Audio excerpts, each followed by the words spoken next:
മറ്റ് ചില ഘടകകക്ഷികൾ നേരത്തെ തന്നെ മുന്നണി വിടുന്നതിനേക്കുള്ള ചർച്ചകൾ തുടങ്ങി വച്ചിട്ടുണ്ട്.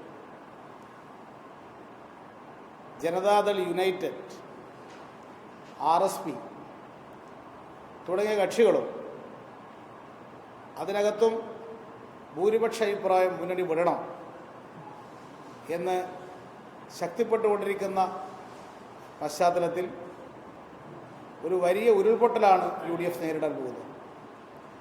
അതിൻ്റെ തുടക്കമാണ് മാണി കേരള കോൺഗ്രസ് ഇന്നെടുത്തിട്ടുള്ള തീരുമാനം. കഴിഞ്ഞ കുറച്ച് കാലമായി കേരള കോൺഗ്രസിനെതിരായി KM മാണിക്കെതിരായിട്ട് പ്രത്യേകിച്ചിട്ടും കോൺഗ്രസിലെ ഒരു വിഭാഗം വലിയ തോതിലുള്ള പ്രചരണം നടത്തിയെന്നതാണ് മാണി എന്ന് ആക്ഷേപിച്ചിരിക്കുന്നത്. ഇത് ഒരു മുന്നണി സംവിധാനത്തിനകത്ത് സഹിക്കാൻ കഴിയാത്തത് കൊണ്ടാണ് ഞങ്ങൾ മുന്നണി വിട്ടത് എന്നാണ് ഇന്ന് അദ്ദേഹം പരസ്യമായി പ്രകടിപ്പിച്ചിരിക്കുന്ന അഭിപ്രായം. ഇതൊരു മുന്നണിയുടെ സംവിധാനത്തിനകത്ത് ഉണ്ടായി എന്ന് അദ്ദേഹം ആക്ഷേപിച്ചിരിക്കുന്ന ഈ കാര്യം അത് മുന്നണിയിലെ മറ്റ് ഘടകകക്ഷികളെയും നാളെ ബാധിക്കാൻ പോവുകയാണ്. ഈ പശ്ചാത്തലത്തിൽ മുന്നണിയിലെ മറ്റ് ഘടകകക്ഷികളും ആത്മപരിശോധന നടത്തണം എന്ന് KM മാണി ആവശ്യപ്പെട്ട് കഴിഞ്ഞിരിക്കുകയാണ്. പ്രാദേശികമായ തദ്ദേശഭരണ സ്ഥാപനങ്ങളിലെ മുന്നണി തുടരും എന്ന് അദ്ദേഹം പ്രഖ്യാപിച്ചിട്ടുണ്ട്.